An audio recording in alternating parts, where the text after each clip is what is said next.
No te quedes fuera. Conversaciones de futuro para Latinoamérica. Cada martes y jueves a las 9 de la mañana en LATAM 2050. Con Ángel Morales. Somos divoxradio.com.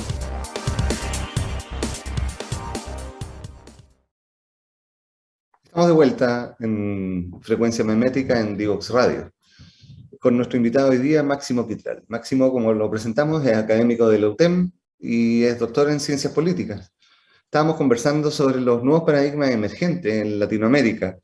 Y algo que tú mencionaste al terminar el bloque anterior, tenía que ver con, y que es parte de los síntomas, de alguna forma, con esta desconexión de la realidad, de las élites gobernantes, que dejan el espacio al final para que pueda aparecer ahí este tipo de fenómenos.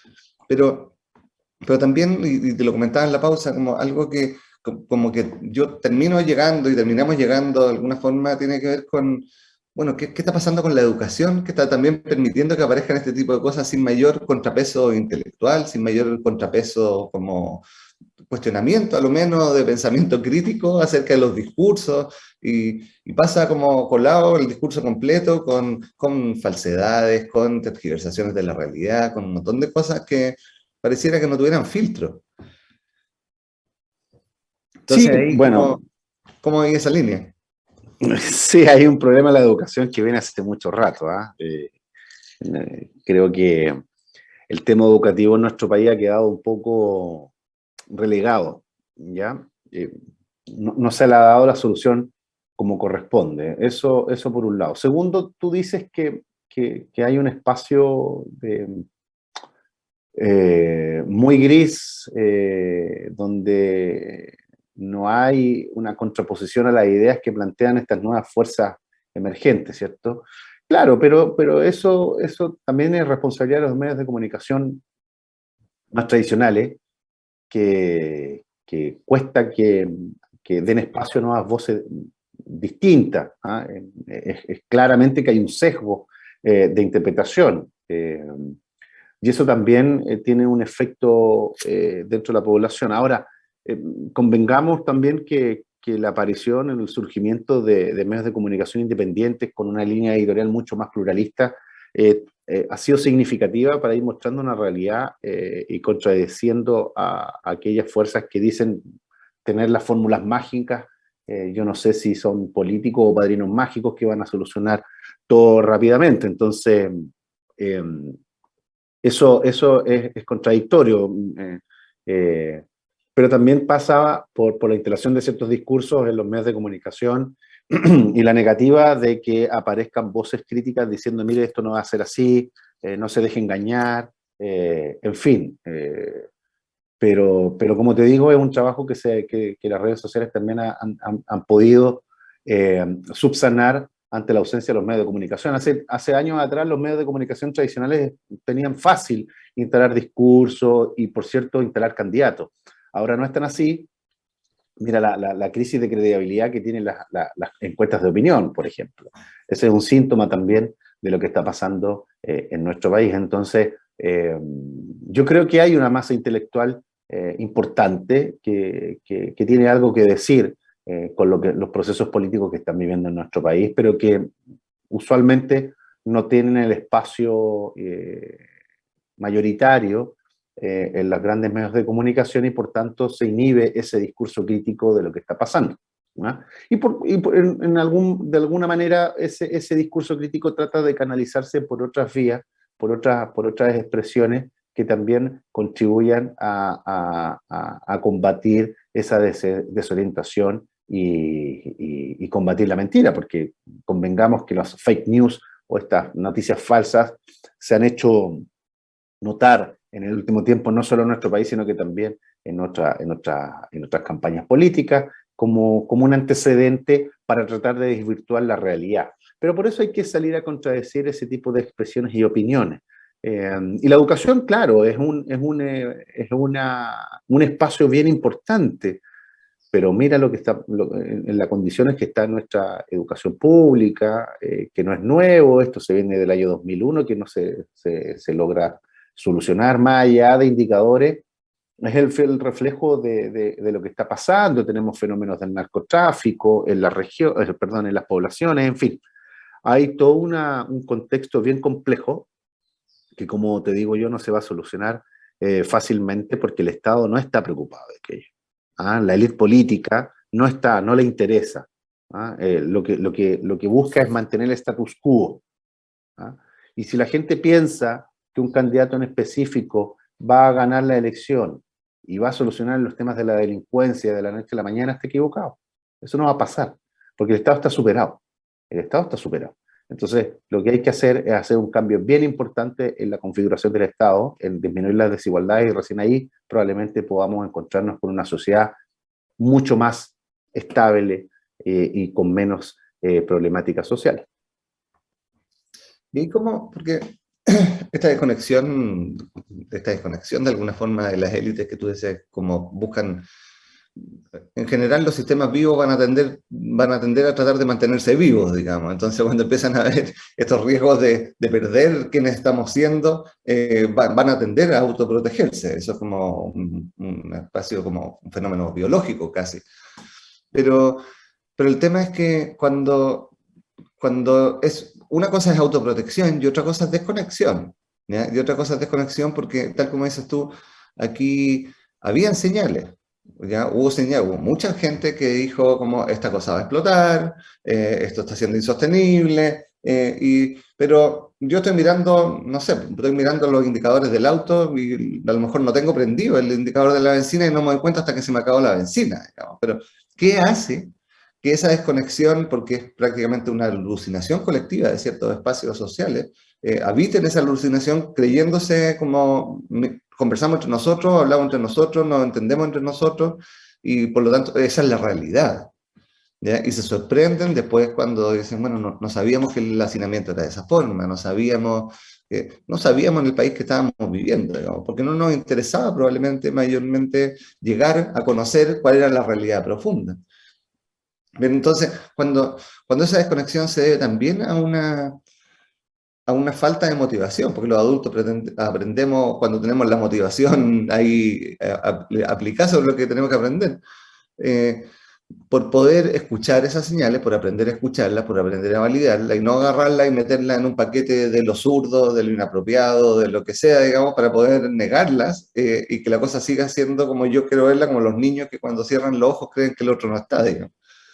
Entonces, esa desconexión tiene harto también de voluntad a la apertura, de voluntad a diálogos nuevos, diálogos generativos, y lo que yo veo es que frente a procesos de cambio se cristalizan las posiciones, o sea, se cristalizan, se endurecen, se trata de marcar más la diferencia, y eso definitivamente, dada la complejidad de lo que estamos viviendo, no se va a solucionar con posiciones endurecidas, digamos. ¿No? Precisamente hay que abrir a diálogos más generativos, a la validación, efectivamente, a un desear vivir en convivencia, como decía Maturana. Sí, lo que pasa es que la élite normalmente no asume sus responsabilidades en estas situaciones, en la agudización de las contradicciones del país. Eh, y eso responde también a que hay una ausencia de realidad social, ¿ah? Y que pensaba la élite que todo se solucionaba con ciertos ajustes, ciertas reformas al modelo. Por eso en Chile se instaló mucho el reformismo. ¿Ah? Entonces, reforma tras reforma, y tú te diste cuenta que una reformita, otra reformita y otra reformita no solucionaban el problema de fondo.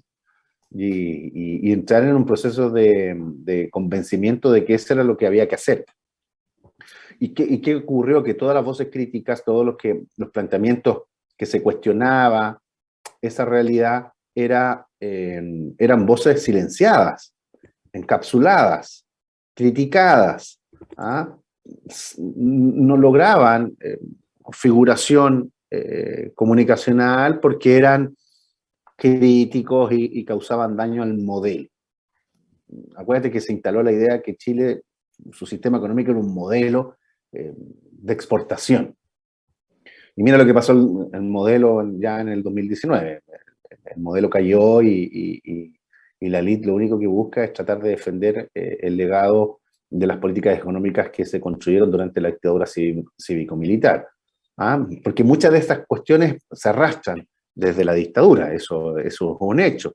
Entonces, los pilares del modelo han sido puestos en duda a partir de la revuelta del 2019, porque estaba convencida la élite que era el camino que había que asumir, solo corregir, no transformar. Y ese es un problema, y ese problema quedó al descubierto en el 2019, y para qué decirlo, con el coronavirus y la pandemia.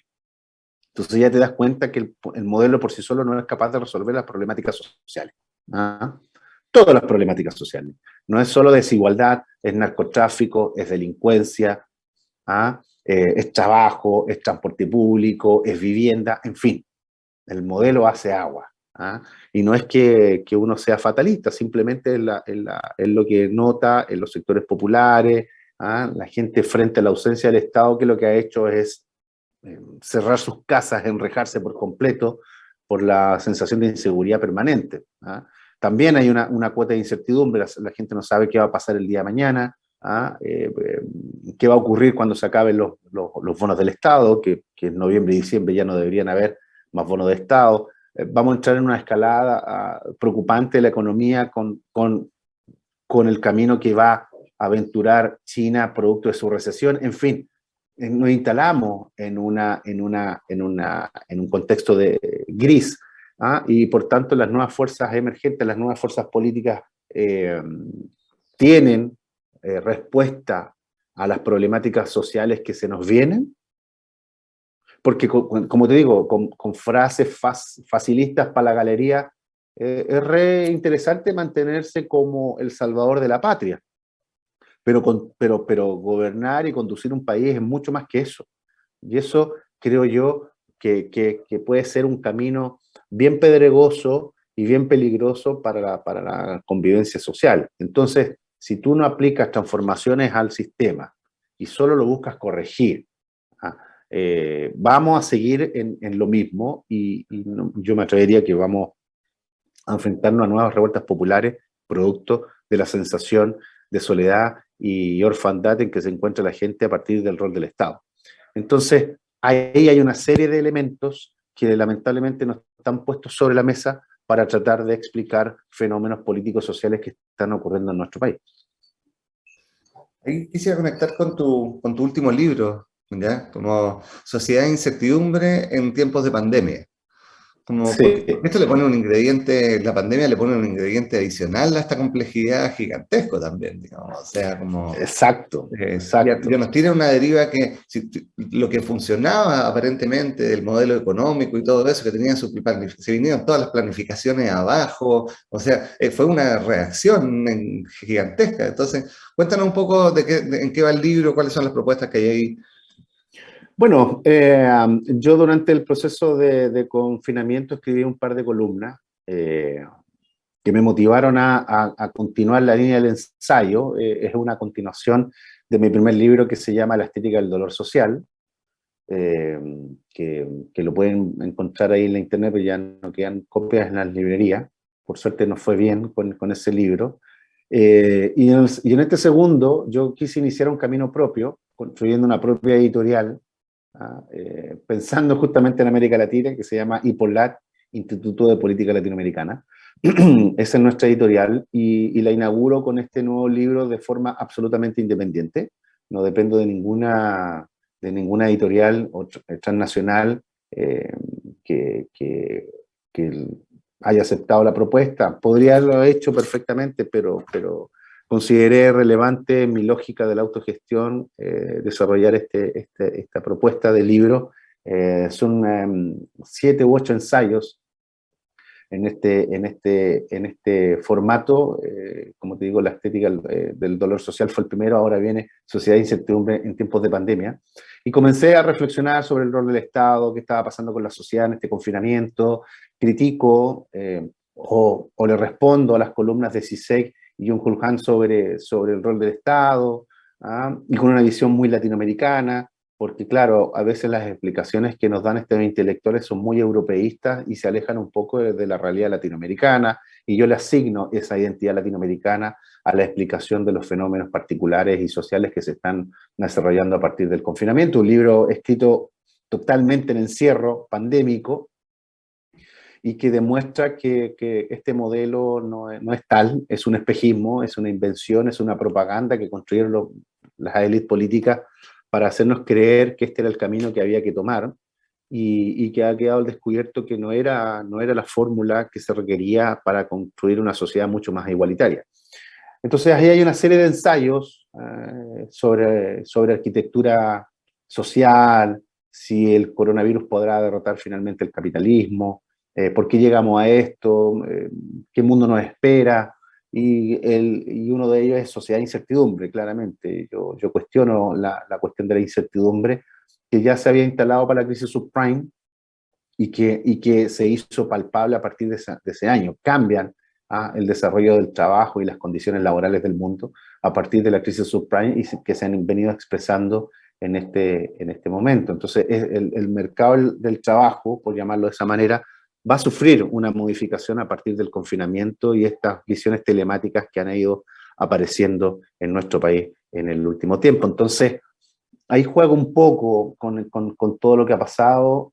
Se escribió también algunos ensayos bien interesantes sobre las sociedades en confinamiento, y bueno, dieron pie a este libro bolsillo, formato bolsillo, que se vende por redes sociales solamente, no va a estar en librería, va a ser un libro underground, entonces tú lo vas a conseguir solamente escribiéndome a mi Instagram. No sé si va a haber nuevas ediciones, sacamos una primera edición, le ha ido bastante bien, hay un público que ya me sigue en mis redes sociales, en mi escrito, con una visión bastante crítica, muy contrario al establishment, y eso me ha significado tener gente que considera que lo que uno está diciendo y lo que está escribiendo le hace sentido en una sociedad tremendamente desigual como la nuestra. Max, muchísimas gracias por aceptar la invitación. Pueden seguir en mi Instagram porque ahí está el libro. Sí, ya. Me das un espacio para decirlo, máximo_quitral es en mi Instagram, así que me pueden escribir y en internet pueden encontrar también los otros libros que aparecen por ahí. Perfecto, máximo_quitral. Ahí sí. En Instagram se pueden poner en contacto ahí con Max para que puedan ver su libro, sus ensayos, digamos, y esta nueva editorial que está apareciendo, como poniendo una nueva conversación, digamos, como relevante de poner en este momento la mayor cantidad de puntos de vista sobre la mesa para poder ver cómo abordamos esto. Exacto. Máximo, muchísimas gracias por aceptar la invitación, por esta conversación. Si hay algo que se nos haya quedado en el tintero, como... No sé. No, yo, bueno, agradecer primero nuevamente tu invitación, la invitación de la radio.